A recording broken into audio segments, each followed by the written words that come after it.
Hello, I'm Tom Turbiville with WTAW Radio and Bryan College Station. What you're about to hear is a conversation about 2 hours long with Glenn Morgan. Glenn is a survivor of the USS Indianapolis out of World War II. I hope you enjoy this conversation as much as I enjoyed, and it was an honor to visit with this World War II hero from the Brazos Valley. The conversation was on August the 3rd, 1999, in the home of Al Hanson, another WW2 veteran. I hope you enjoy.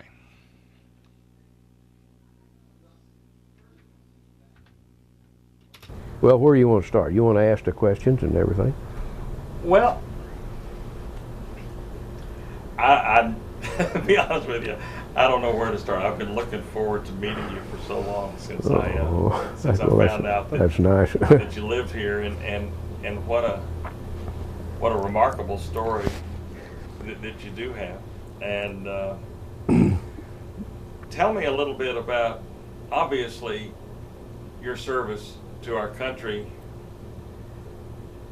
You don't want it to forevermore be boiled down to 5 days in the water. Obviously, your service involved a lot more before the tragedy of Indianapolis. Talk about when you went into the service, what you came out of, where were you, why did you join up, and what your job was. Talk a little bit about that. Yes, it was really interesting because my draft board was in Kansas, and I was waiting to be drafted.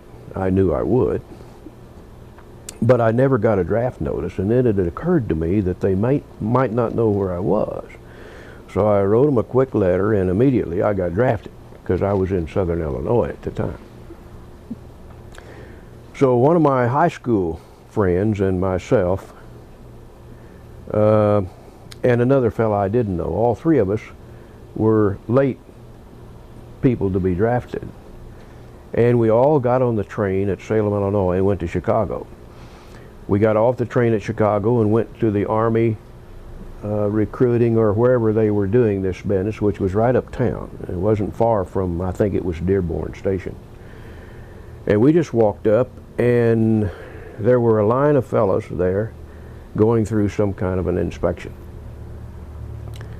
All Army type stuff. And I had seen an officer, a Navy officer, down the hall. And I said, how would you guys like to get in the Navy instead of the Army? And they said, well, I don't see how we can. We were drafted in the Army. And I said, well, let's check and see. So I hastened down the hall and went into this fellow's office and told him our problem. He said, oh, no. He said, you can join anything you want to. He said, you've not signed anything, have you? And I said, no.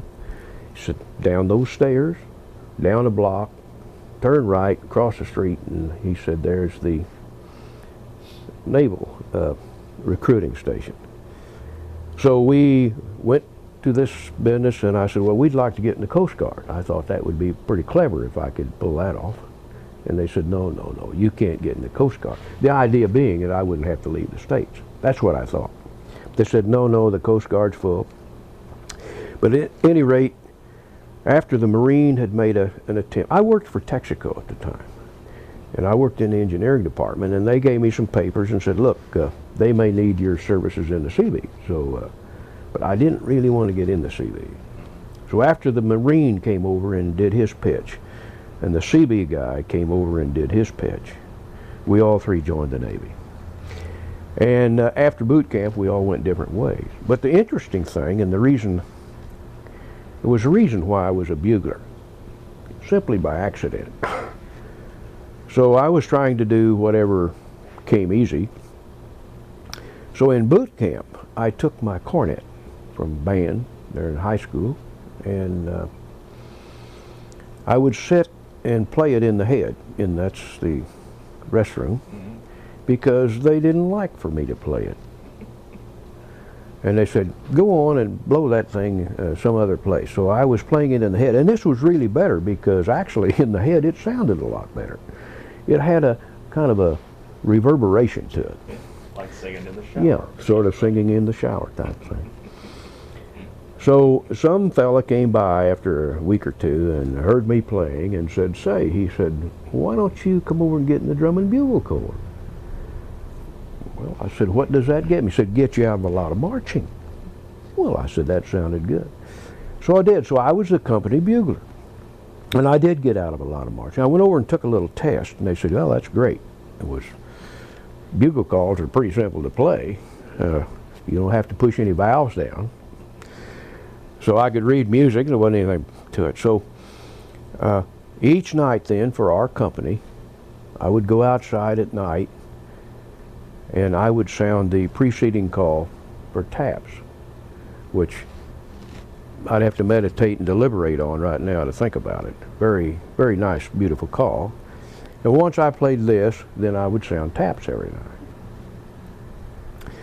So when I returned, I got married on boot leave. And when I returned to Great Lakes, I was rated a second-class bugler. Now that's the same as a second-class seaman, but you did have a rate. Well, I didn't care. I didn't know what it meant. So all of a sudden they sent me around. They said, wait a minute, said, you're going to be placed in ship's company. I said, what does that mean? He said, well, you're going to stay here and help train some people. Well, I thought that was pretty nice, and really it was. I really enjoyed this because we had a drum and bugle corps. Every company, I mean every division up there had a regiment, I think they called them. Every regiment had a drum and bugle corps, and they had contests. And this particular regiment had never even gotten close. So there was another fellow that helped me on this who was a drummer. So we took all the boots and we trained the boots and had to march them the same, because by this time we were proficient in drilling. But we didn't like to do it, so we got out of it by simply going to the commander, regimental commander, and telling him that we thought the boots would do much better if they went back to their companies and only came over to us for a couple hours a day. This worked quite well. And we even wrote a regimental song. The commander says, why don't you guys get a regimental song? And I did. I wrote one. I can still remember it. It went off quite well, and we taught these guys to sing this in two-part harmony. So every so often I had to go up and sound Morning Colors when it was my turn. So I went up to the main gate, sounded Morning Colors. Every morning, all these people marched in review. All the boots marched in review in front of the commander on this drill field. And as I came back, I heard a drum roll off, and there they were singing the song I'd written. And went over quite well. The guy was pretty impressed, so I made a lot of points. But I never got to stay there, and so when he found out I was being transferred, he said, you didn't tell me you were being transferred.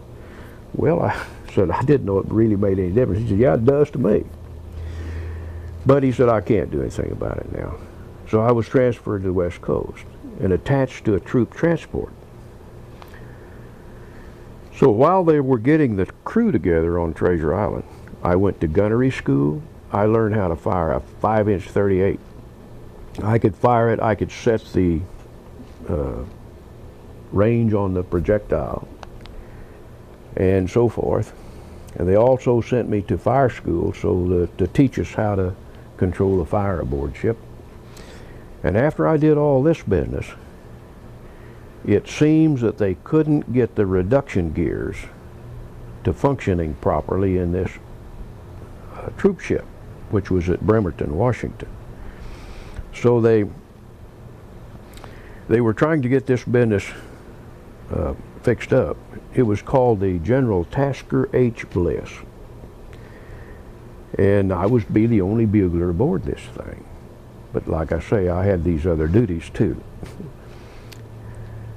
So all of a sudden I came back from Liberty, and my wife had come out to San Francisco, and they said, hey, you're being transferred. The USS Indianapolis had just come in from Tarawa, which was a pretty bloody operation. And I went aboard at that time. I can't remember exactly when it was. Another bugler from another ship was pulled, and he and I both went together to Mare Island and got aboard this big cruiser. And we wondered what in the world was going to happen to us. And as a matter of fact, at the reunion the other day, Mulvey was a boatswain's mate, first class, and we reported to him. And I remember we went aboard this business. The two buglers that were leaving thanked us for coming and left. One was a Marine bugler. So Mulvey put us, first time I'd ever slept in a hammock.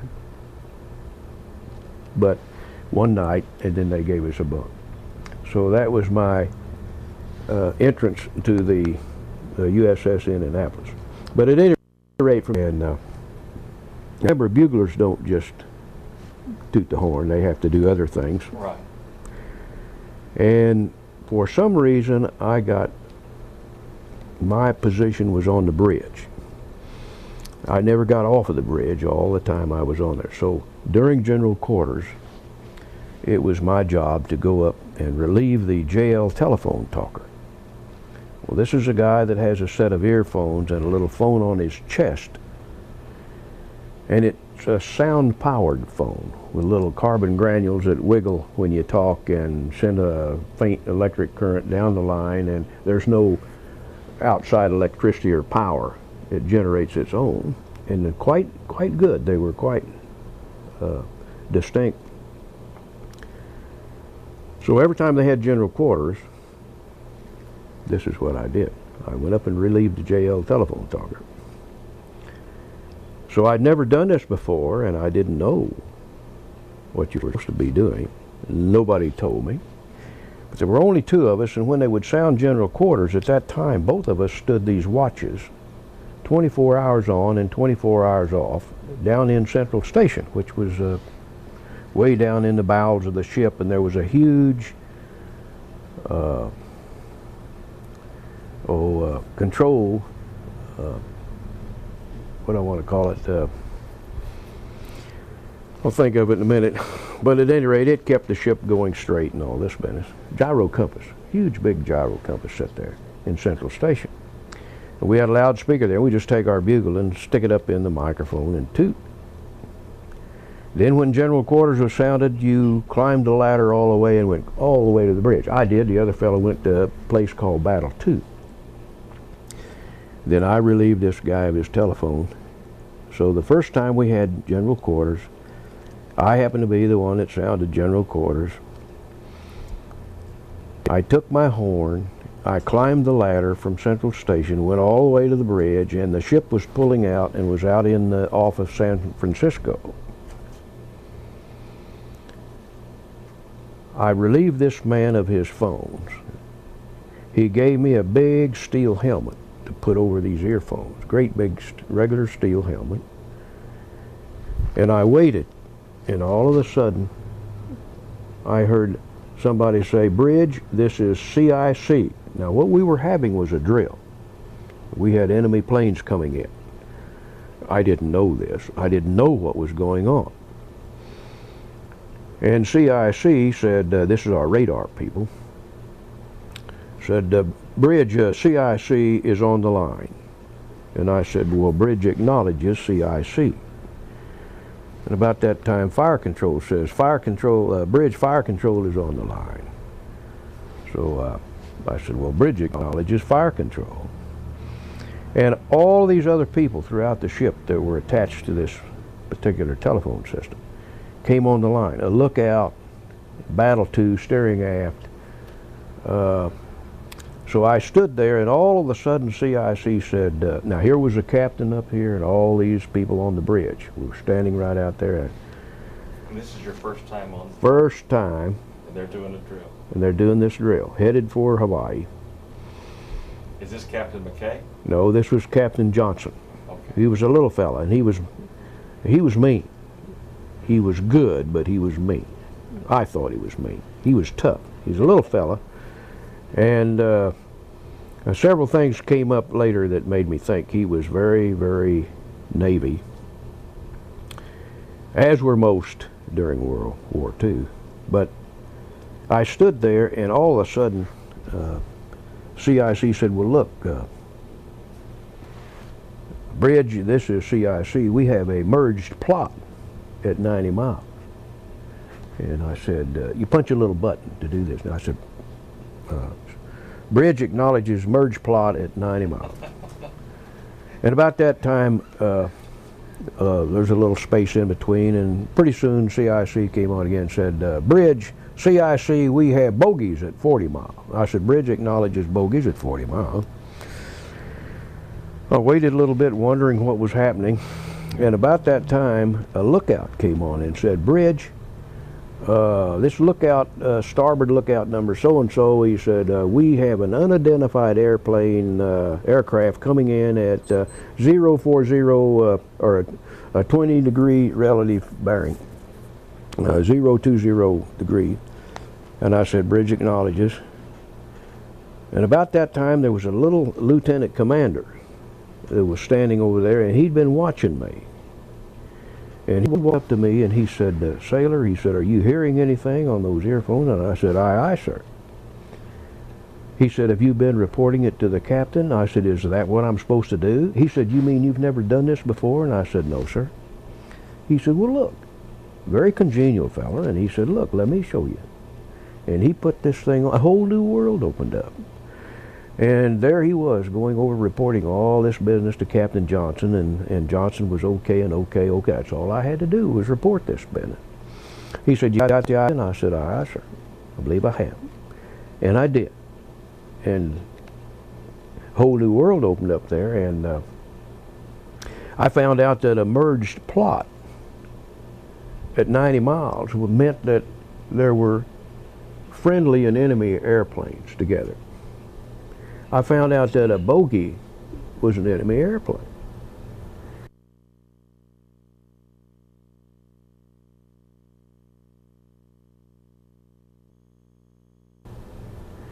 And this was quite enlightening, since I didn't know what the heck either one of them was. But from then on, I got the duty of, and I got to talk to everybody. You know, I can remember there was a big tanker that pulled up beside of us, and we were going to take on fuel. It was quite interesting. When they would shoot a line from the bow of our ship to the bow of the tanker, then they would pull a great big hawser, big rope. We don't call them ropes in the Navy. You just don't do that. You don't whistle in the Navy, and you don't call ropes ropes. They're lines. So they pulled this big line over, which they did call a hawser. It was about this big, about 6 or 8 inches in diameter, big thing. And they tied these nose of these two ships together, and they fired over this little gun that shoots these small lines over, and then you pull any bigger line, and they pulled the big hose across that was going to refuel us, and that was the idea. We were going to refuel at sea from this tanker. So the navigation officer comes up and he says, Buglar, tell the tanker that we're getting ready to perform and execute an emergency 90-degree turn to starboard. Now he says, tell them that they're going to have to put on more RPMs, because they'll be expected to keep up with us. And I said, aye, sir. So I told this bird on the other side what was going to happen. And he said, aye, aye. And he passed the word, apparently. I guess he passed the right information. I never did know. But when we executed this, our ship made this big 90-degree turn, but the tanker just went straight ahead. It absolutely could. It probably did try to make a turn, but this huge line just snapped. The next line snapped, and it got to the big oil hose, and it snapped, and oil went all over the Pacific Ocean. But I can always remember this just as clear as a bell. We never performed that maneuver again, needless to say. But these are some of the things that took place aboard ship, besides being sunk and being hit by a suicide plane. Yeah. Fast forward, if you will, to your mission to transport the bomb, which was obviously a very top secret mission that I guess you all really had no idea what you were doing, right? Had no idea. We'd been hit by this suicide plane. We had just gotten overhauled, and we were just getting ready to go to San Diego for a shakedown cruise. In fact, I already had my wife planned to go down there. And they told us, this was the first time that the Navy ever told us where they were going, and that we could send our relatives down, should we so desire. And so Murdy Jo decided that she would just go. And all of a sudden, we found out that we were getting ready to sail, went down to Hunter's Point, and picked up this big box, and they put it in the hangar. Had no idea what it was, of course. And then I think they put the uranium, I believe this was uranium-235, but they hid this someplace that I didn't know about. Still don't know where it was. And never really tried to find out, I guess. But the big box was about the size of a standard van, something like that. And it was made out of, I walked by it every day, had no idea. So all the way to Pearl Harbor, when we'd go to chow or something, well, I'd walk by this, or I would go to watch, I'd walk through the hangar. They put it in the port hangar, and it sat there with Marine guards on it. And the wood, I can remember, was real, pretty wood. It was just a big box, and it was screwed together. Apparently it was screwed together. You couldn't see the screws, but whatever it was were countersunk, and red, like sealing wax was put over, and flush with the. So I didn't know what that meant. And of course, I want to make sure you picked it up in California. Yes, at California. And you took it to Hawaii, to Pearl Harbor. Well, we just stopped at Pearl Harbor. Stopped at Pearl Harbor to take on fuel, and then we pulled out of Pearl Harbor. It wasn't long. I don't remember now how long it was. Okay, but, so the whole boat was in the hangar. Huh? The whole bomb was in. The bomb was in the hangar. Okay. This big box. Okay. Yeah, they loaded everything on Hunter's Point there, and okay. And I don't remember exactly how they got that thing on, but I saw them take it off. The box was big, and I say we didn't know what was on it because I doubt if we knew what an atomic bomb was anyway. But we had ideas of what it was, and we'd put out in our division that it was the paperwork and the maps for the invasion of Japan, because we fully expected to go into Japan. We'd already made a raid on Japan with our carrier aircraft. You were expecting the ground war? Oh, we fully expected to have to go in unless something else was done. And of course we never dreamed of this. What else was done was right there on your ship. Right, it was. That was a start. Of course, we didn't have everything, and the bomb couldn't have blown up, of course. But we believe we had the case. Now, this was not the great big, what they call the big boy, but this was the smaller version of this thing. I think one fired off with uranium and one fired off with plutonium. But we set a record going to Pearl Harbor, which, by the way, I believe still stands today. This ship could get up and go. And we were Admiral Spruance's flagship, so every one of these naval operations, with the exception of Peleliu, was made with Admiral Spruance aboard. And he was quite astute and quite dignified. And at any rate, we made this record run, and we went right on down to Tinian to unload this thing. Had no idea what it was, and I guess the captain didn't either. But we pulled in a little, it was sort of a harbor there on Tinian, and a barge came out beside the ship. And this ship used to have 2 catapults amidship. And we would shoot these airplanes off of either one of these catapults into the wind. But after we got hit by this suicide plane, they took one of these catapults off. So the catapult came into play in this instance by the fact that the ship was into the wind, and when they rolled the bomb out of the hangar on some 2-inch pipe, I believe it was, they just rolled it across the deck, and they had a chain hoist that they pulled it out of the hangar with, which was fastened. And in this quarterdeck, which was amidship, they had little places they could screw eye bolts into and hook something onto if they needed to do something with. So they hooked the chain hoist on, they pulled us out. And I was up on the bridge after watching this operation. And after they got the bomb pulled out of the hangar, they took this big aircraft crane. This is a crane that we recover aircraft with. When we shoot these planes off the catapult, they had to land in the ocean. We had to reach down the ocean, pick them up, put them back on the ship. So they reached down with this big crane, and they had a big bridle on this bomb box. And as this crane reached down, it had to pick this up, which was of no consequence, but it did have to pick it up and go over this catapult. Whereas the ship had been the other way, they could have just, there wasn't anything in the way. But this didn't really make any difference. The crane could do it and everything. But just as the crane swung over the catapult and started down, this box shifted in this. I suspect if I'd have had a camera and could have taken a picture of these guys' faces, they'd have been white maybe. But it shifted, it didn't fall, of course. I'm sure if it had, that barge would have been gone.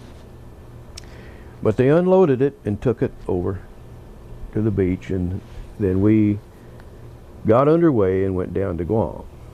And that's when the captain got his orders to go ahead and go to Tinian, or to meet with another ship. I think we were going to have, we'd never had a shakedown cruise after all of this overhaul. We'd got new guns and all this kind of business. New radar equipment, I understand. But they gave the captain the good story that there were no submarines and he wouldn't need an escort. He'd asked for one, I understand. We'd never gone any place without an escort. Now, Admiral Spruance was not aboard at this time. And so I guess they figured that maybe we didn't need, I don't think they really ever thought about that. But nevertheless, we headed out to the Philippines. And I think it was the second night out why Commander Hashimoto found us 2 torpedoes. What, on the 29th, that was the torpedo hit sometime after midnight, yes. Is that correct? 10 minutes. Between the 29th and the 30th, it actually hit on the 30th, according to where you all were at the time. What kind of day was the 29th? I read the book, the first part of the book. They said it was a beautiful day. That, everything was just fine. It was, and I think I had the 8 o'clock. You only had a 2-hour watch there in the evening. I think 4 to 6 or 6 to 8. And I knew we'd quit zigzagging, but I had everybody had maybe in groups, but I myself had the cleaning quarters. I had to keep what they call conning tower clean. It was quite easy to do, and it didn't take me long because generally it wasn't dirty. But it was it was a place right below the bridge where they had all the controls. They had the big steering wheel, and the steering gear and everything on this ship was, instead of looking like one of these businesses aboard a yacht or something, it was nothing but a big brass wheel, and with a brass pipe looking rim around it, and you just get this business and wheel that business one way or the other. Well, they had one of those businesses down in the conning tower, along with these compass cards, and there were 2 compasses on each side of the wheel, and you could look at either one, but they were both the same. And then as you made a turn with this ship, you could see which direction you were going and everything. And so, as a matter of fact, I was a qualified helmsman. A lot of times when we didn't have general quarters or anything, I was just on the bridge during my watch. Now, the other buglers stood watches on the bridge when there was nothing else going on, the routine. But they didn't have really anything to do except sound calls when they were asked to sound a call. And they had mail call and this kind of business, chow call and whatever calls. Then if there was an air attack, why then you had one chilling, quite a chilling call that everybody knew. And strangely enough, we never ever sounded abandoned ship. I doubt if anybody really knew what it sounded like. But they knew what air defense was, because it was two high notes, and when they heard those, they knew they better get to their air defense pretty quick. But this conning tower was armored, so that if the bridge had to move, since the bridge was open and a strafing attack would leave you open, they could move the watch to the conning tower and do the same thing they did on the bridge. And this was where I was sleeping, and my good friend Ralph Guy, who was a quartermaster. Now, the buglers and the quartermasters, there were 23 of us all together in this division. And we were in called the Navigation Division, or the NAN Division. And we all operated together. So the quartermaster and I were sleeping in conning tower because it was cool. And we had little rubber life preservers that you blew up with a little hose. Some of them had little cartridges, but the one I had blew up with a hose, and I had it partially blown to sleep on as a pillow. We just put a mattress cover down on the deck and slept on the deck. And it got to be quite comfortable. It was better than sleeping in a hot sack, since the ships were not air conditioned. Right. And it would get pretty hot down in the compartment. So fortunately, that's where I was. So the minute that this huge just blew you off the deck almost, and there we were way up high from this thing, but the jar was just tremendous. I immediately took a red flashlight and looked at my watch, and it was 10 minutes after midnight, just right on the nose. And Ralph said, "What in the world happened?" And I said, "I don't know." By this time, smoke, the portholes were open, and smoke was beginning to pour in from the forward part of the ship. And I said, "Well, I don't know, maybe a magazine." Never dreamed we would have been torpedoed. Wasn't looking for anything like this. So I thought, well, maybe a magazine blew up, and I mentioned this. And in fact, I guess they think maybe it did from the torpedo. But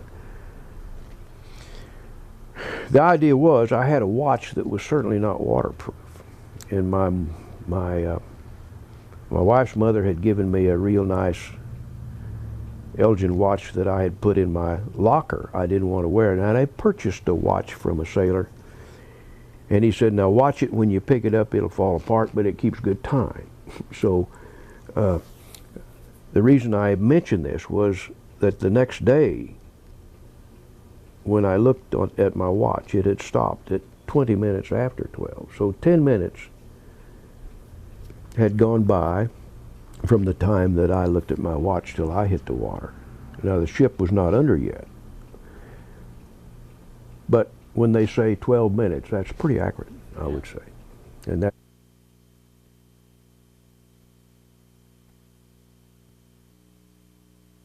not under yet. But when they say 12 minutes, that's pretty accurate, I would say. And that's how come me to know. This is the watch that was on your wrist. This is the watch that was on my wrist, yeah. The one that it was apart, completely, but it kept good time. Kept good time. And obviously water infiltrated and filtered into this thing pretty quick. So when I took it apart, I just took it apart and pitched it over it. It was all gummed up. I mean, in that short of time, salt water just didn't do too much good for it. But we did know what time it was out there. And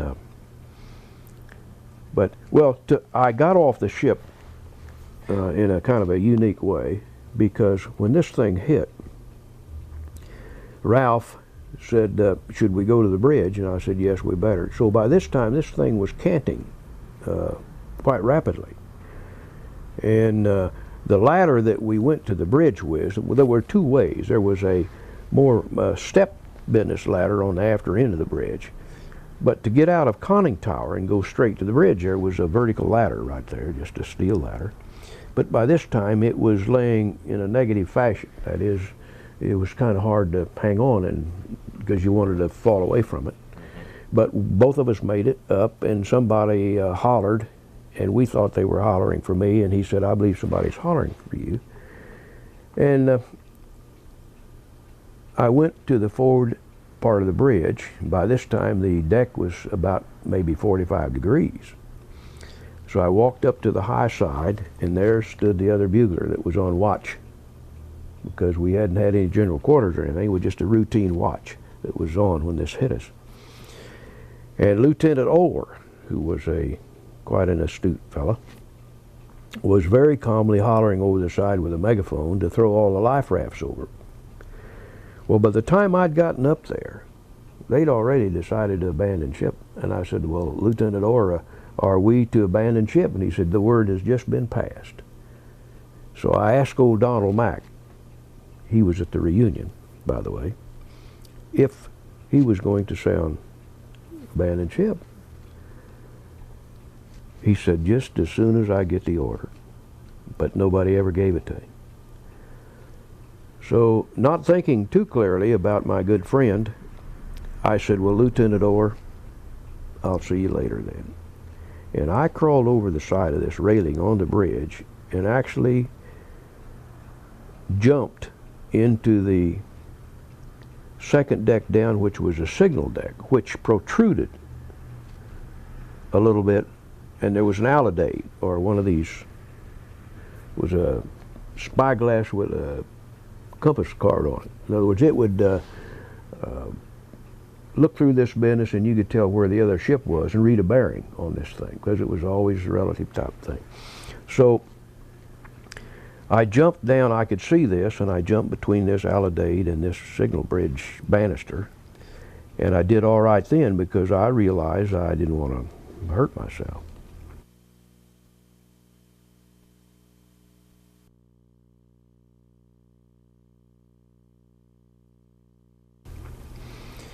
But Ralph never followed me. He thought that was probably pretty stupid. Not only that, he was not a real athletic fellow. Never saw him again. Felt bad about the whole thing because I didn't. He may have talked me into going with him too. So I don't know. Maybe what I did was best, for me at least. But at any rate, I crawled over the signal bridge. And you got to understand, this thing was already beginning to lay down on its side and go under by the head. And clear as a bell, I can remember I came down the side of this flat metal part into the 40mm gun mount. Now this gun mount is actually quite a ways above the water ordinarily. So I knew that the whole bow of the ship was under, and apparently doing just what they said later, scooping up water, because the ship never stopped moving. You don't stop one of those businesses very quick when you're talking about 10,000 tons of metal floating along there. So as the water caught me and pushed me up against the breech of one of these 40mm gun mounts, it pushed me against it, and then all of a sudden it seemed like it released me a little bit. But nevertheless, the water was the gun was going down. The ship by this time was actually laying on its side. And as my little rubber raft life belt began to buoy me up, I grabbed the gun, and I had the sensation that I was going up the barrel of this gun. Of course, obviously the gun was sinking and I was staying at the same place. But I can remember it had a flash funnel on it. I believe that's what they call these little funnels on the end of these things. And I can remember my hands going over that, and there I was, free of the ship, so I swam away as fast as I could. I watched it sink. I watched the stern go up in the air. I watched the big propellers or screws still turning. And I watched this thing plunge, and if you ever saw the movie Titanic where the hind end stuck up, that's exactly what this did. It went up in the air and plunged. And I'd always heard that if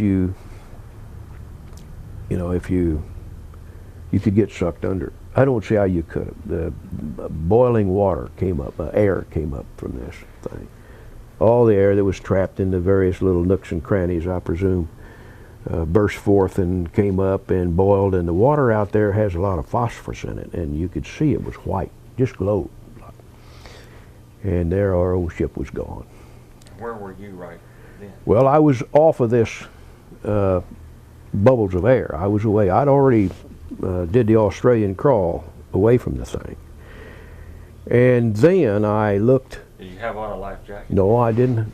Actually, what had happened was we went to the after end. When we went up on the bridge, we didn't immediately go forward. Ralph said, let's go get a life jacket. We had a wire that hung from the after end because this was our stations all the time. And we had K-Bach life jackets up there besides these little inner tube things.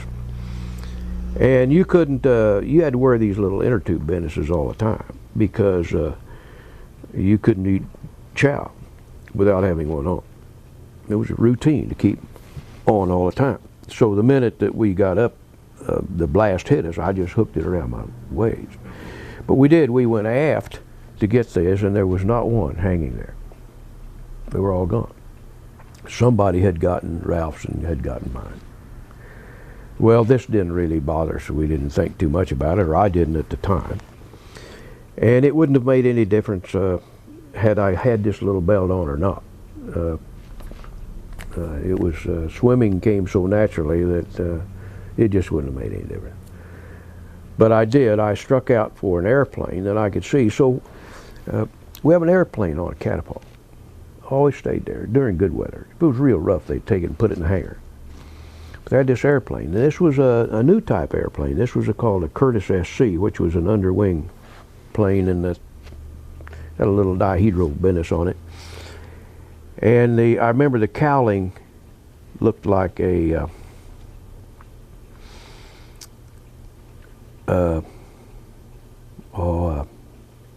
47, a P-47 Thunderbolt, because the cowling was egg-shaped, oblong, and the crankshaft through the propeller wasn't in the center of the thing.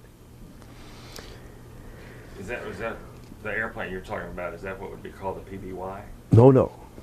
This was one of our spotter planes.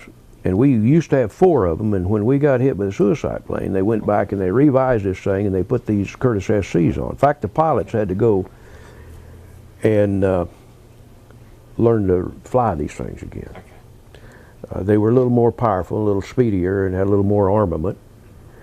So one of these was sitting on there. It's a low-wing plane instead of a biplane, and I could see it.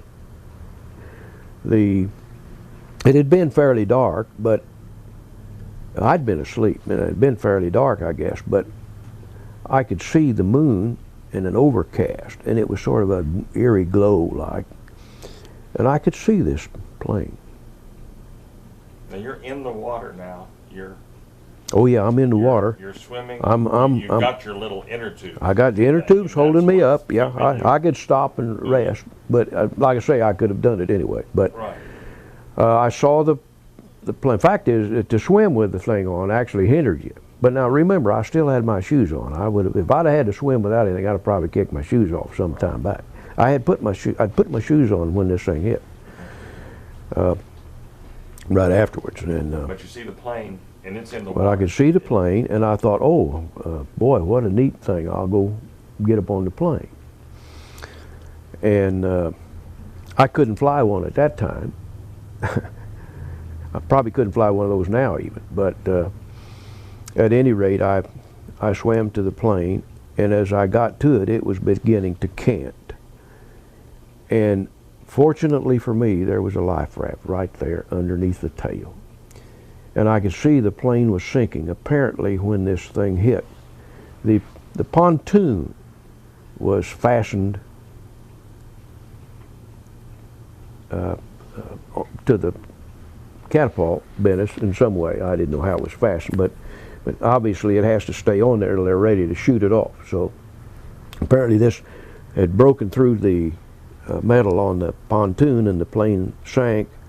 I was afraid it was going to pull this life raft under, and I actually stuck my foot out of the water, and the stabilizer was coming down, and I could see it, and I thought it was going to hit inside the raft and pull the raft under, so I just, hanging on the side at the end of the raft, I just stuck my foot up and caught the the tail and pulled the raft away and crawled in, and there was another raft right beside it. I didn't see. Was there anybody else around you? Heads were beginning to pop up then, but I couldn't see who they were, and they were all covered with fuel oil, black. We were all black, and with this fuel oil.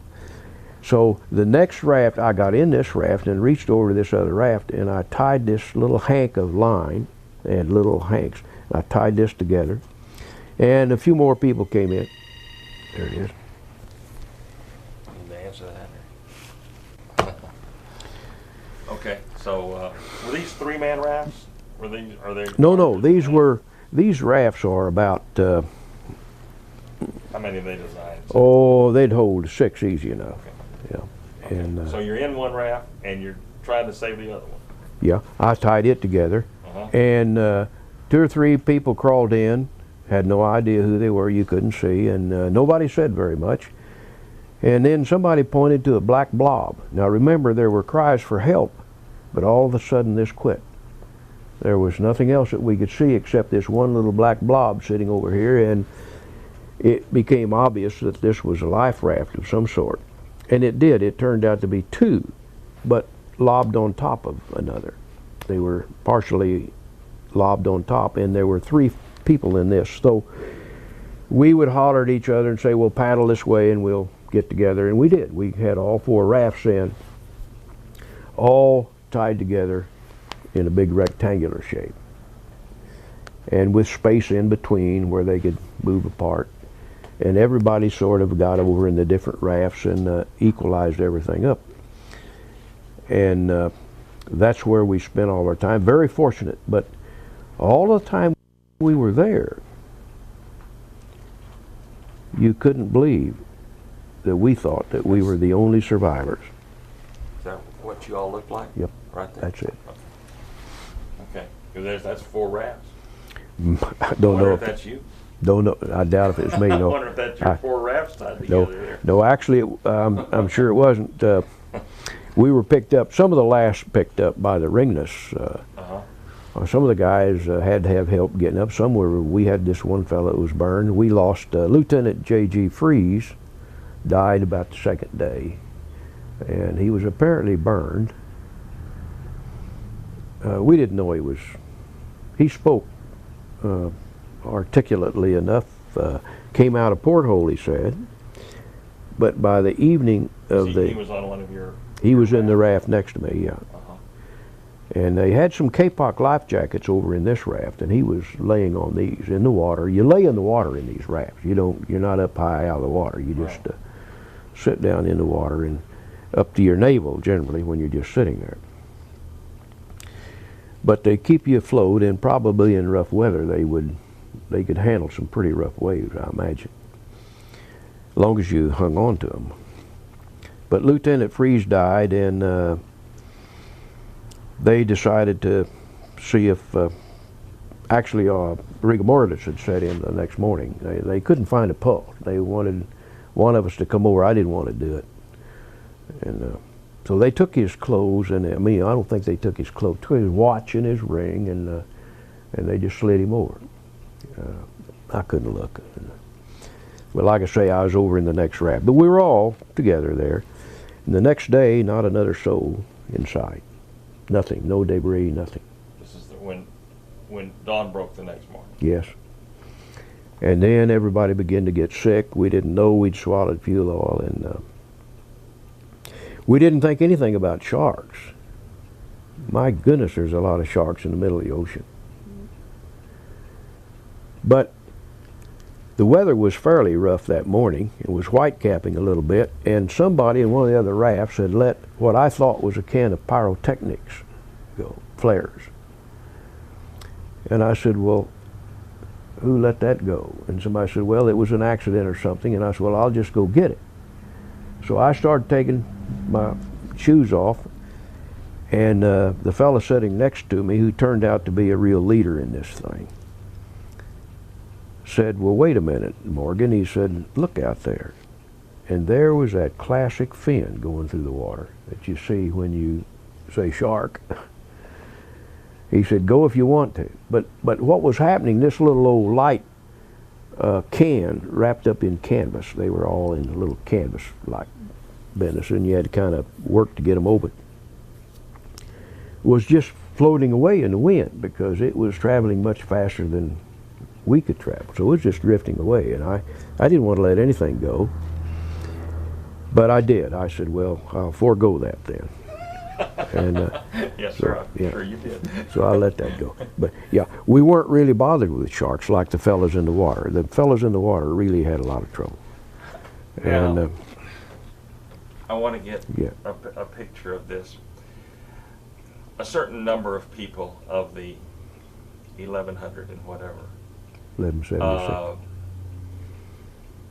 Died with the attack, with the sinking of the ship, I would suppose, and they were burned. Is that right? They thought perhaps as many as 800 got off, and some were burned. Okay, so as many as 800 got off.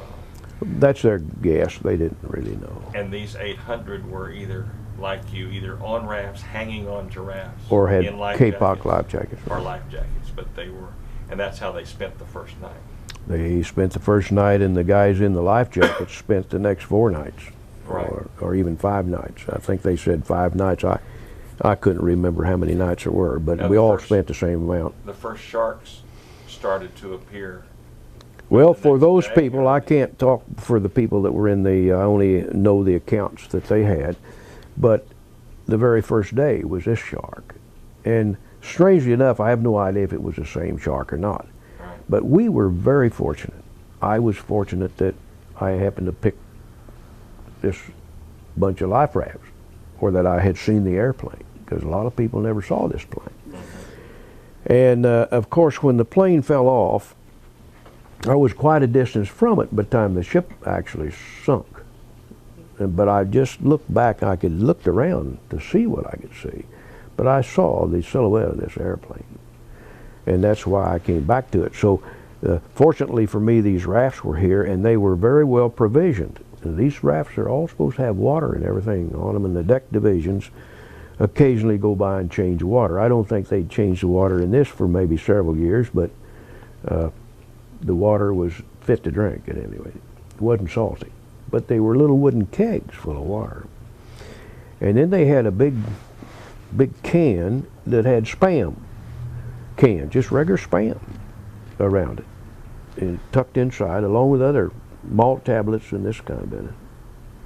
And so we rationed this stuff. We rationed the water. And we had little glasses of water. We had little tin cups that had 6-ounce marks marked in them. And we would pour in 3 ounces in the morning and 3 ounces in the afternoon. So we were pretty well fixed up for food and everything, considering. And nobody was really hungry. That was another thing. But with the Spam and with little round cookie-looking businesses, we would make a sandwich. And there was 9 or 10 little pieces of slices of ham of Spam that you could cut off of these things. And when we would throw the Spam can with its juice in it and everything into the water, is when this shark would come in close. He sort of liked this business, and he would come in and snoop around pretty close. And so we got to calling this shark Charlie. Now I'm assuming it's the same one every day, but it looked like the same size. He was big. Don't know what kind he was, but he was kind of an olive green looking on top and white on bottom. And we never really paid much attention to Charlie. We just called him Charlie until one day I was watching this old shark, and we just got through throwing a Spam can in, and Charlie began to come in, and he headed right for the raft. And I was sitting on the edge. Now everybody can't sit on the edge of one of these rafts at the same time because it pushes it down in the water. Mm-hmm. But when you're sitting in the water, your buoyancy of most of your body helps the raft. And so I was sitting on the edge at this time, and I said, well, look at old Charlie. And I just slid in as he got closer. And he came up to the edge of the raft, which of course the edges are just not very far above the water line. And his head came up and slid right up on the raft, just momentarily slid back in. He never tried to bite. Now, I didn't offer him my finger or anything, but he slid back in. I have no reason, or I have no idea why. He just did it. But he never did get violent or anything. Now, they can, because one of my good friends happened to be with the group of rafts that was with the captain. And he was a quartermaster too. But he was telling me he had one of these kits have a fishing gear business, so you can clean your fish. And it's just a little old wooden handle knife with a little blade that sticks down a couple of inches is all. Sort of square-like and tapered. And Luke said this big shark came up in between the raft, and he said he just stabbed it in the top of the head, and he said it just tore up everything trying to get out of there. Didn't bite anybody or anything, or try to get into rafts or anything. But the captain apparently got somewhat dismayed with Luke's action. Luke said, well, you know, he kind of got, they knew each other. They were, Luke was a quartermaster, and we all knew the captain because we stood on the bridge with him all the time. But he did get a little angry. But otherwise, the only shark, oh, there were a lot of other sharks. You could look down in the water and see sharks look like little sharks. Now, whether they were little sharks or whether they were way deep, I don't know. Only Charlie was the one that came up and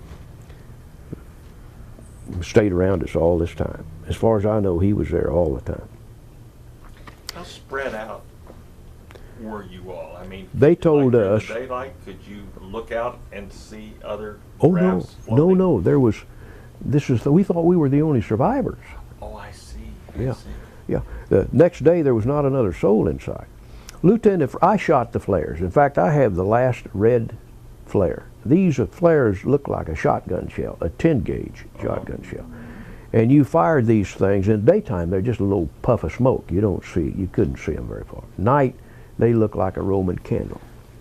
And you got one shot Roman candle type thing. I think there was red, and I believe there was a green, and I think there was white.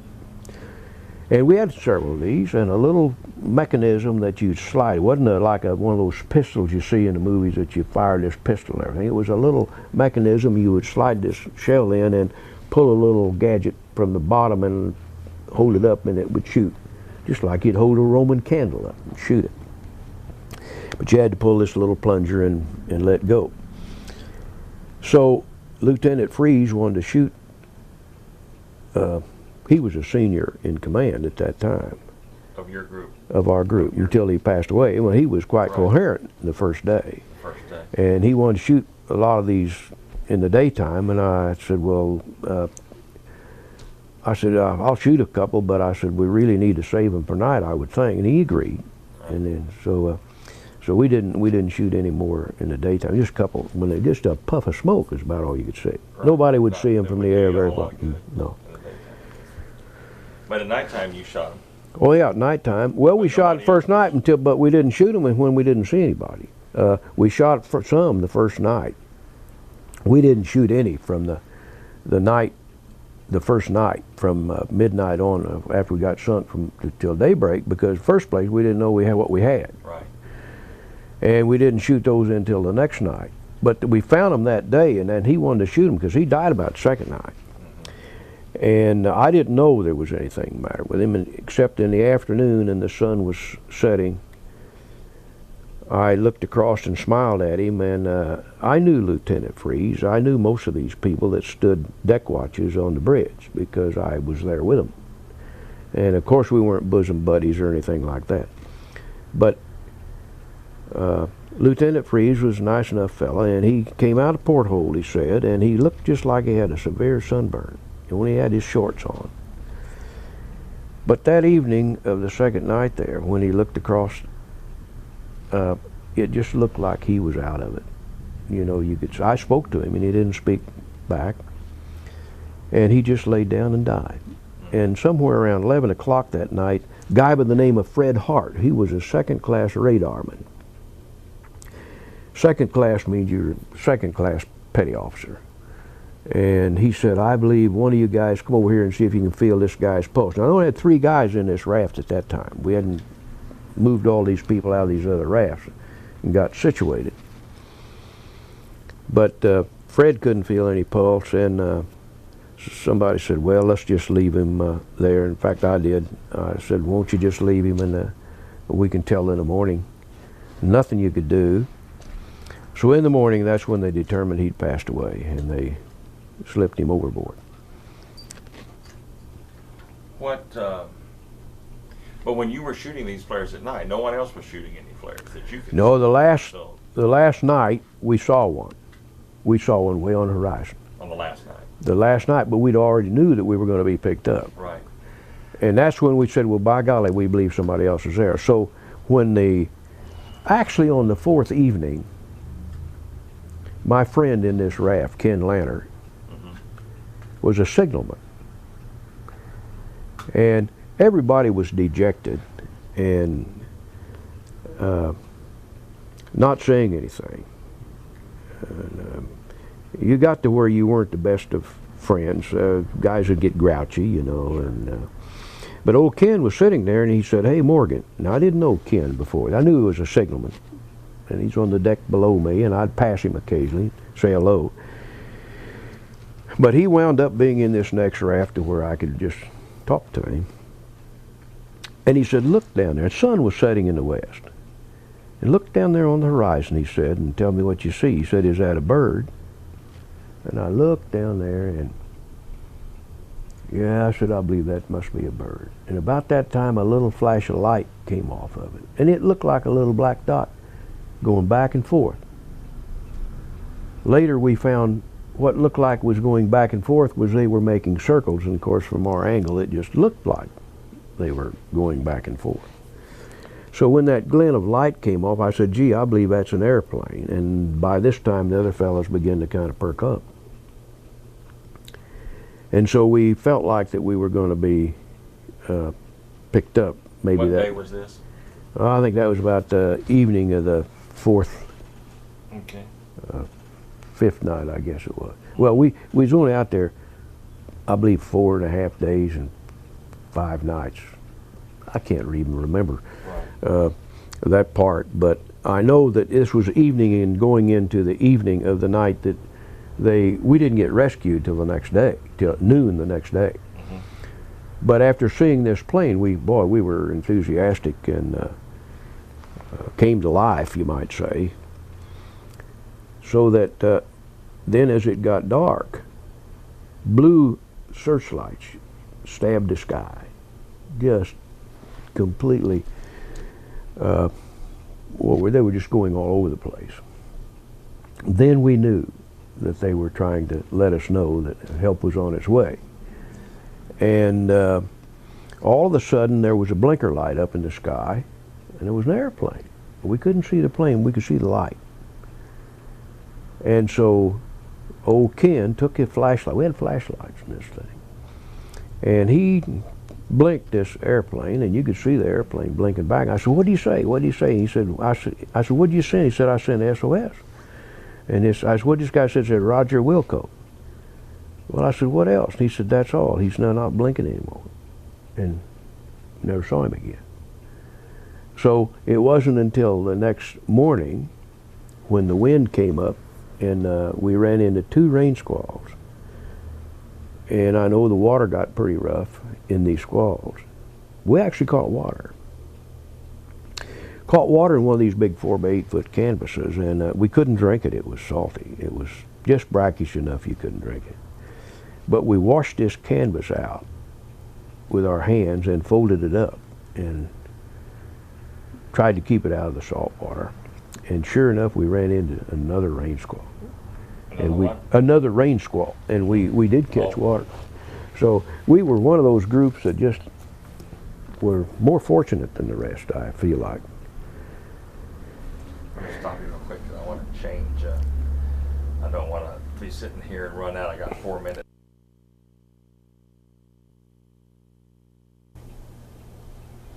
Where were we? I was doing.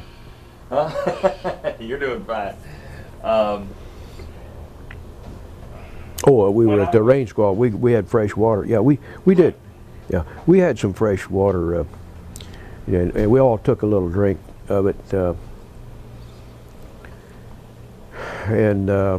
Actually, you just didn't seem to be that thirsty. I don't know whether you soak up water, but we had this other water that kept us going. And I figured that maybe, I actually was not beginning to think we were going to get picked up. And I wasn't that concerned. And one of the things that was so disastrous was the fact that we'd all swallowed fuel oil.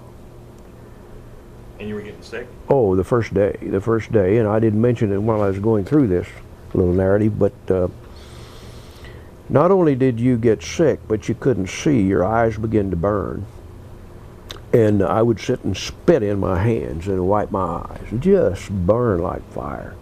And then I would stand up, and you're not real stable out there, even though I thought I was in great shape and was athletically superior.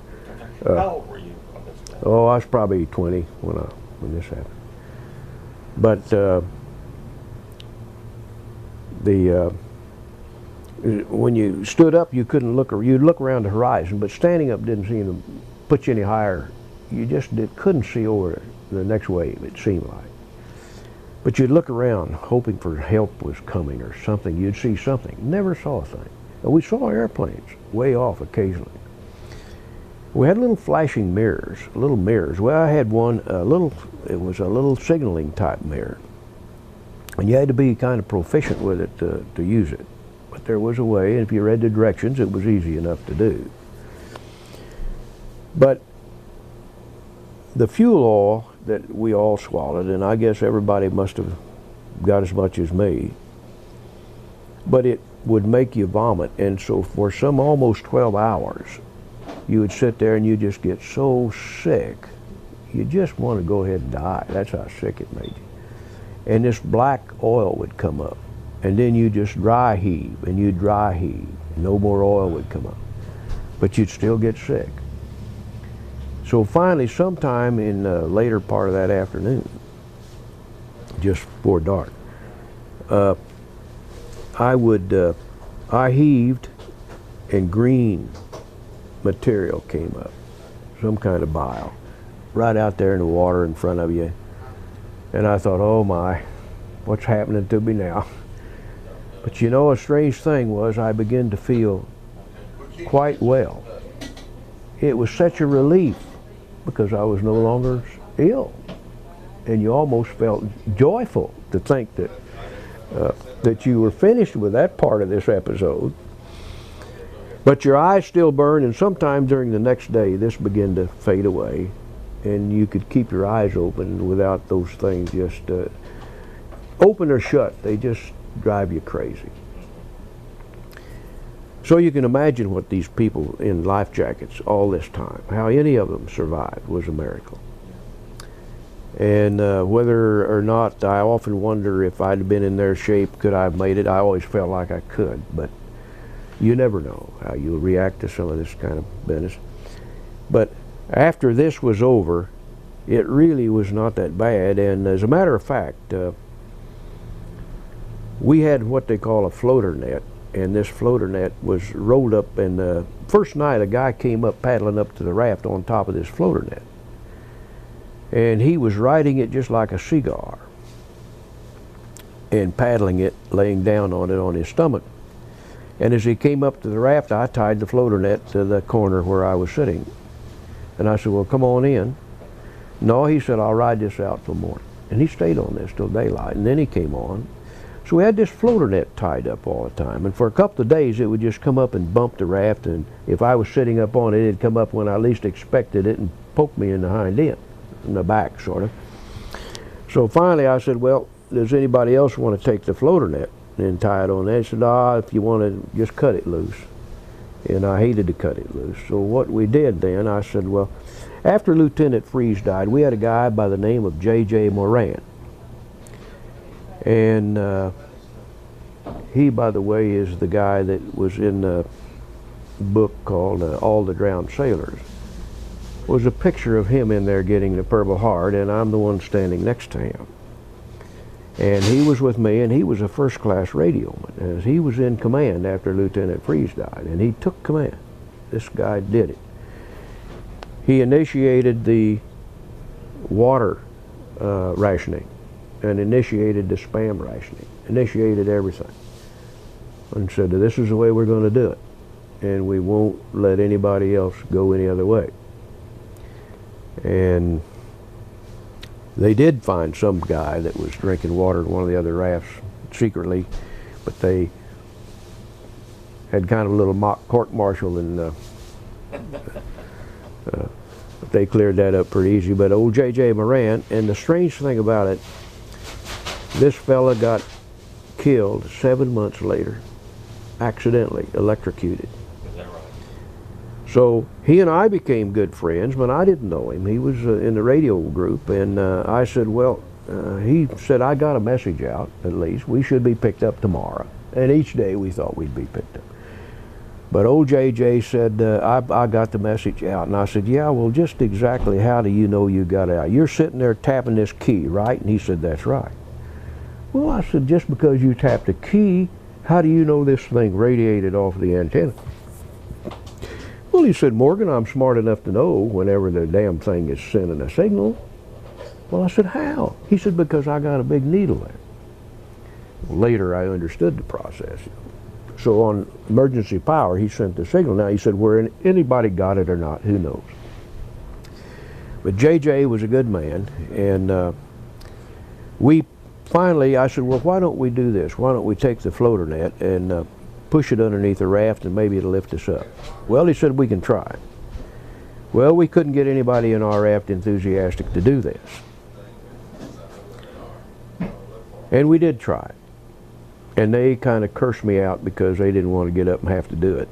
But maybe we could have done it had a person got in the water and gone under the raft and pulled this thing up underneath this thing.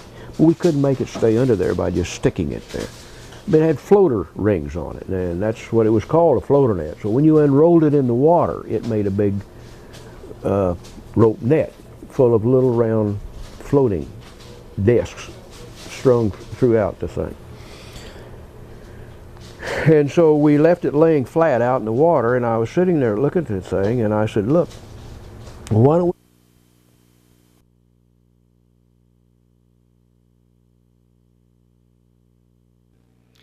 At this point in my conversation with Glenn Morgan, my tape ran out. I was able to finally come up with some other tape, but by now we had changed subjects a little bit. So the crux of the conversation you've already heard, but there's still more to come, quite a bit more to come of the conversation that went in somewhat different directions. But we'll just let you listen. Right now we're picking it up, talking about a TV movie that had been made about this experience, and then we pick it up with other things. So I hope you're enjoying it, and I hope you continue. We'll continue. To really do it this time? They made the sorriest movie with this. There was one that was not good. CBS, right? Yeah, it was called Mission of the Shark. It was poor, and but yeah, this is something that deserves something on the order of Private Ryan. Or this is what they're talking about. They're talking about this one being a big one. So how they're going to do this and exactly what kind of how they're going to make a storyline out of this, I have no idea. But they, believe me, they can do some wondrous things. Right. Now with the technology, they can probably show this thing or depict the sinking of this thing, kind of like the Titanic. They can make this thing look real and everything. Right. What were your, during this whole ordeal, what were your personal thoughts about death? Did you think you were going to die, or do you think I'm going to make this thing? You know, we did a lot of praying, but I can tell you this, that I had read stories about people surviving for 3 months. Right. Perhaps not in one of this type of life raft. But I didn't see why we couldn't, because I didn't tell you this, but one of the fellas found out how to catch fish. I couldn't do it. I sat on the end of this thing, and the Navy had this kit. It was nothing but a white rag with hooks and string stuck in the hooks and tied to the hooks. The hooks were stuck in the cloth, and there was a red and green yarn in this thing with dried up bacon rind, and one little dip net that was folded up like you would dip goldfish out of a bowl. And I tried my hand at this thing. I stuck a piece of bacon on the hook, and boy, there's a lot of fish out there. Fish would come up, and you could just see them, but they didn't want anything to do with this thing. So the first thing I knew, I quit. And I said, out of heck with it. So there was a young kid in that raft that hadn't been to sea. He just about got on this thing when it got sunk. And he was laying down in the water in this other raft with his arm over the edge of the raft, real nonchalant. And we'd rationed everything, but we had cans of malt tablets for some reason that I didn't know about, but I didn't care about chewing them up. They made you thirsty. But he chewed one of these up and spit it in the water, and there was a little purple fish that came up in between the rafts and would gobble up this little blob of spit and malt tablet. And this guy was sitting there poised to catch this sucker.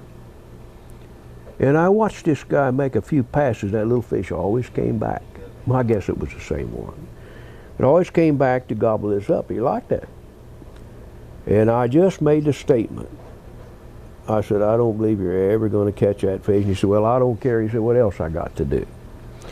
Well, I thought that made sense, and by golly, he did. He caught that thing. And my good friend Ken Lantner from Georgia that was at the meeting the other day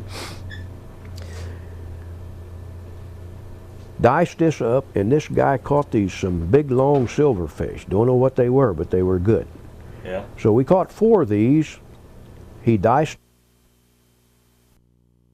a little mirror in the back, and you would put it in that little, and try to line it up with that little clear space, a clear cross in the mirror. Then when you took your eye and you actually looked at what object in the sky that you wanted it to go to, once you lined the 2 crosses up and could still see this object through this clear glass, theoretically you were, now you couldn't send SOS with this thing. This would be silly. There's no way. Just getting the flash to heading that way was the main thing. So what I'd practice it. You could do it with a guy sitting on the end of the raft.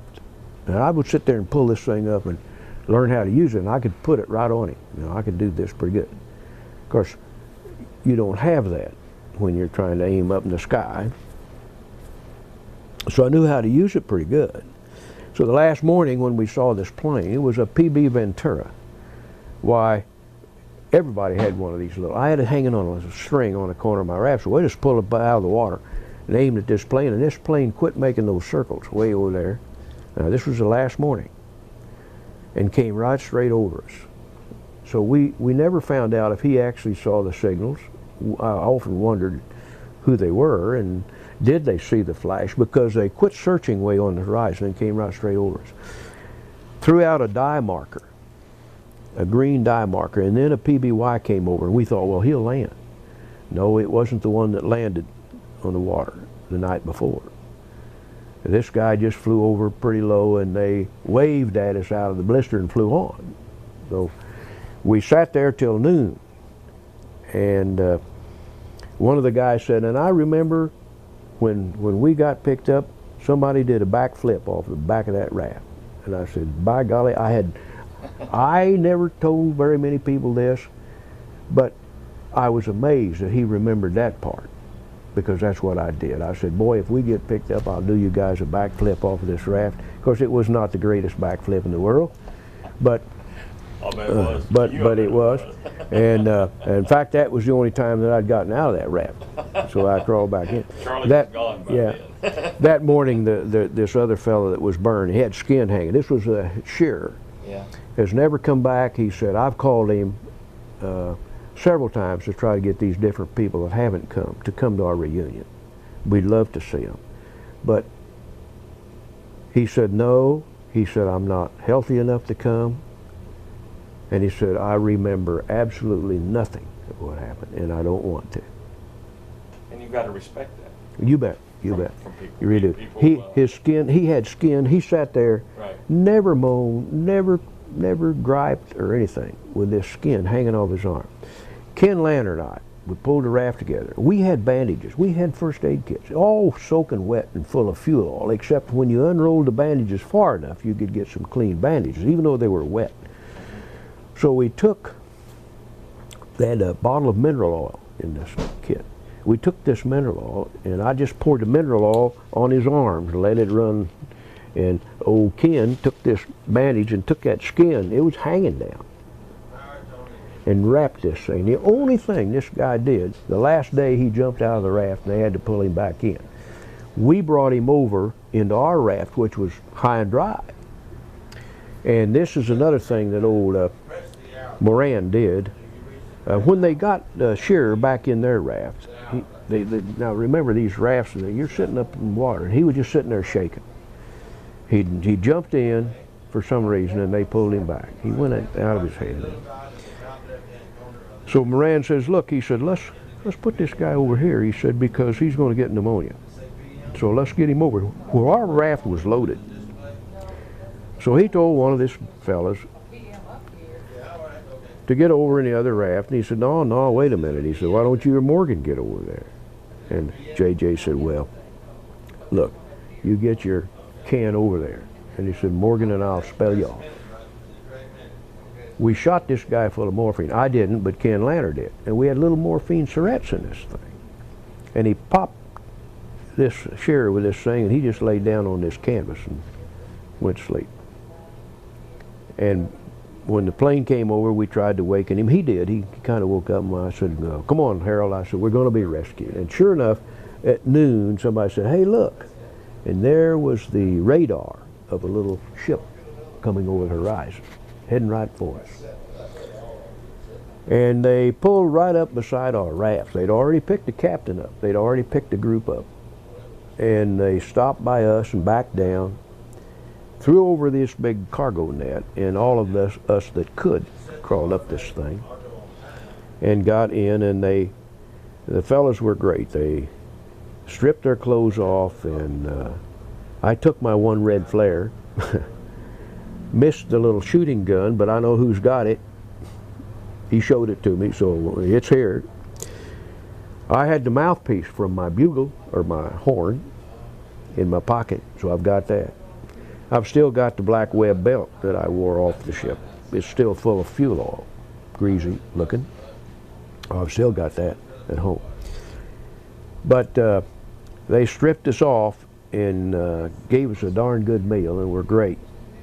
And so I go to their reunion. I've been to 3 of them. They made me. How often do they have them? Once a year they have one. They're going to have this next one in Springfield, Missouri. And you have it on the anniversary, or close to the anniversary? No, is that when you have it, or? No, they have theirs whenever they want to have it. It's their reunion, and it's not really associated. It's just that they were involved in this epic, right. and feel like that we're sort of a part of their tour of duty at that time. But your Indianapolis reunion, you have that every year? No, we used to have it every 5 because it's a humongous thing to get together. Certainly. And we have, remember, how many of the 316 are still alive? Do you have? We got just about 130 that's still alive, and there was 80 that came to this thing. Some in wheelchairs, and they'll come. So more than half of those that are still alive came this last time. Yeah. Now, your particular rescue, how were you rescued?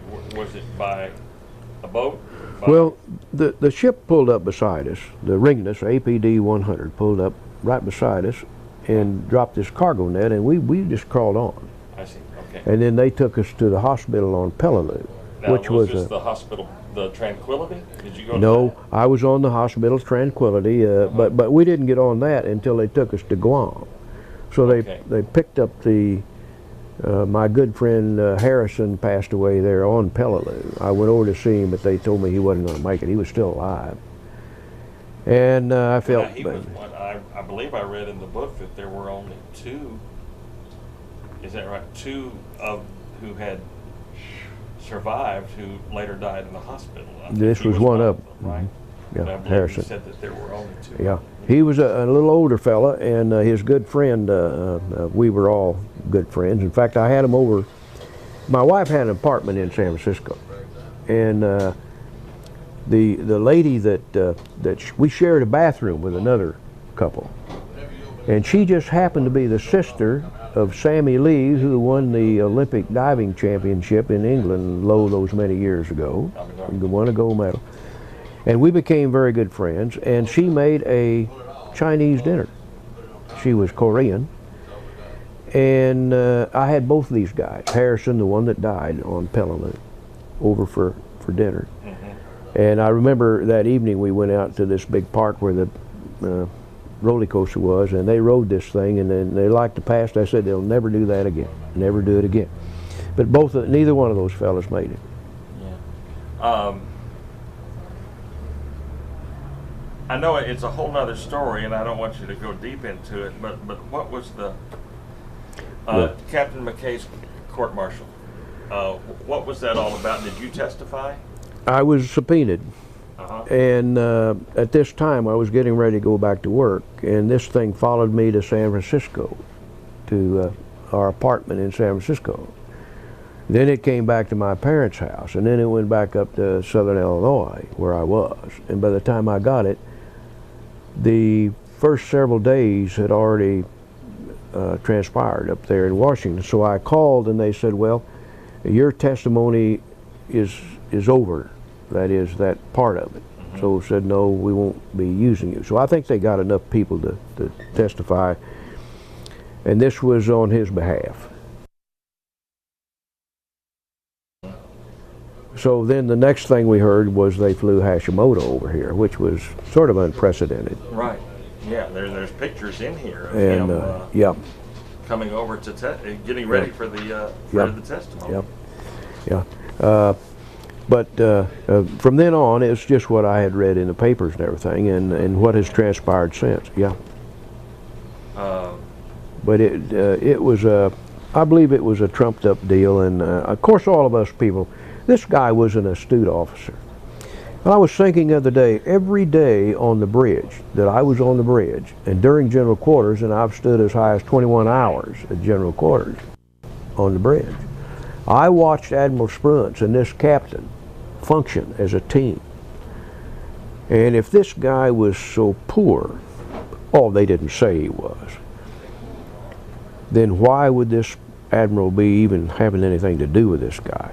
This guy was stalwart, he was dignified, as was Admiral Spruance. There was a certain amount of class that radiated off of this guy. The previous captain was quite able, sharp little fellow. Johnson was a very, very sharp, but he was gruff. He swore a lot. As a matter of fact, he cursed one of the guys out. There was a projectile that hit us, and a small one that ricocheted from the water and hit us, and one of the boatswains, Coxon, who I knew later quite well, picked it up, and I was on the bridge, and this Coxon had this clear down on the quarterdeck. Well, Johnson didn't know what happened, but then they relayed the message that it was a ricochet from a 37 millimeter gun off the beach, and he cursed old Hodgson. He knew Hodgson. Hodgson been on there a long time. Captain knew a lot of these guys, and he cursed him out real good and told him to throw that damn thing over before it blew his stupid head off. And so Hodgson obviously did. But Johnson was rough and tough, but he was good. He was all right. It was a different type of person, different personality. Right. And so I was always afraid of him. I always stayed clear unless I just had to do something. And as a matter of fact, being a bugler, I had to go, and I always got this duty for some reason. Not because I was any better, just because I just happened to be the one that they picked, and I just kept doing it. So when we would have this captain would go by and have inspections, and each bunch of these people, different groups of different divisions, would line up at attention, and when he came up, I would sound his horn, doo-doo, doo-doo, and he'd go through and look at each one of them. I mean, he'd look them over, and if he had any kind of observations that he would care to make, he was not, he would make them quite freely, not reluctant. So as we came up to this one group, he finally turned and he looked around at me, and I had a trumpet. Now, I'd taken my cornet from boot camp and put it in my locker. It was a cornet, it wasn't a trumpet, but the ship had 2 trumpets. So I used one of those. And I used it because it sounded better, and the old brass bugle they had, I couldn't keep polished. Now, I wasn't the only one that was supposed to polish it, but it was a terrible bent-up thing. So I wouldn't use it. So Captain Johnson looked back that morning, and I can remember he said he didn't talk to me. He talked to the first chief boatswain's mate. Chile or something like that was his name, and he called him over and he said, "What's he doing with that non-regulated instrument?" And I'd already told this chief that the dadgum bugle I had was not worth a damn, and that I would play this thing. I never knew I was going to get into trouble for doing it. And he said, "That's not regulation. Why is he playing that?" And the chief told him that I couldn't keep the other one polished. It had a good story, because I'd already told him. Well, he said, "Then see that he gets one, and get rid of that." Aye, aye, sir. And they did. They got a plastic bugle that was not worth a dime. A plastic one. And a plastic mouthpiece. So when Captain McVeigh came on, he was not this rigid in this particular area. And never did he ever say anything or question it. And we went back to the trumpet. So we didn't use the plastic bugles. But I did. I got to do a lot of things by being a bugler. I got to go, and when we would come into port and somebody wanted a bugler, apparently you just don't find them any place. They need them for these honors and everything. So I got to, there was a Vice Admiral Downs died, and I got to go over and sound taps for him. And they'd have some officer would come and pick us up and pick me up, and what they call a gray lady would drive the car there in San Francisco. So I got to go and I sounded, there was a Marine bugler that came to this from someplace. So we sounded taps.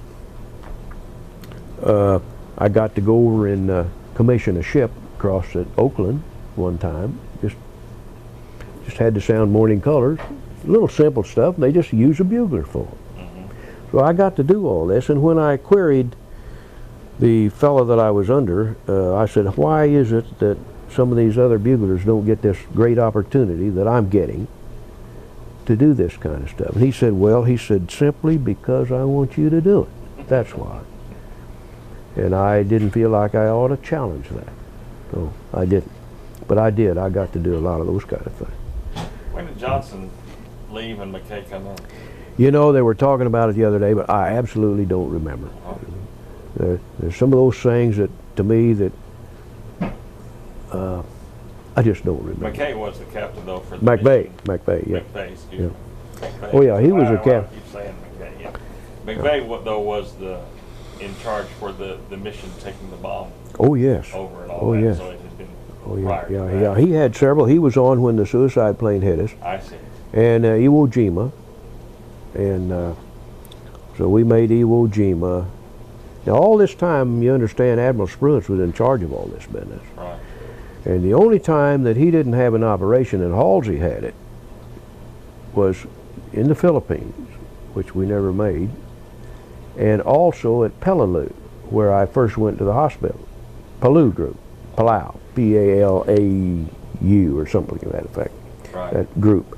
There's the island of Babelthorpe there. That's a big long island, which we didn't try to take, but Peleliu was a little island, littler island, and we took it in Anguar, which the Army took, or tried to take, and then they had to reinforce them with Marines. And this was in the Palau group.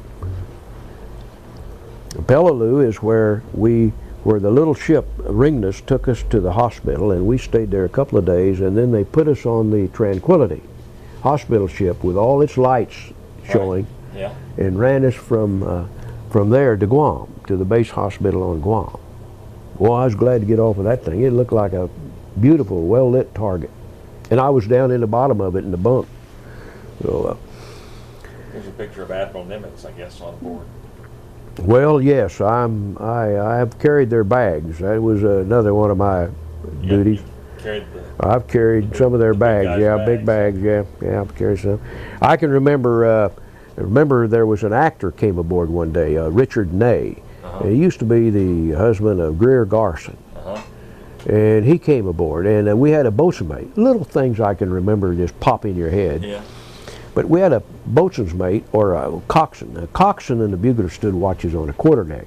And they'd put this watch on the quarterdeck when we were anchored, and any dignitaries came aboard. They came up from a motor whale boat or a admiral's barge, and they would get out on this little platform, walk up this ladder on the side, and step aboard. And Richard Ney came on one day, and I recognized him immediately.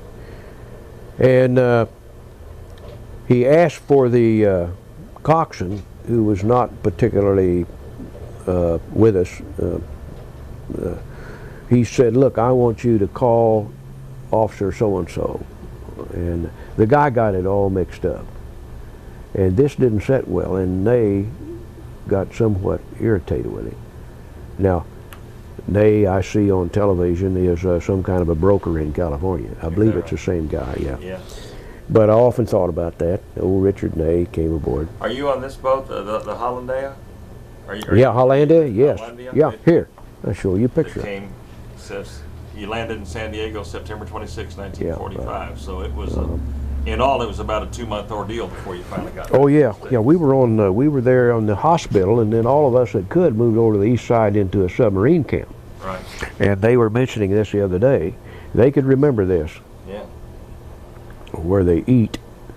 We ate good. They had ice cream all the time. And I want to look at your book now if we have time. I'm going to stop. All right.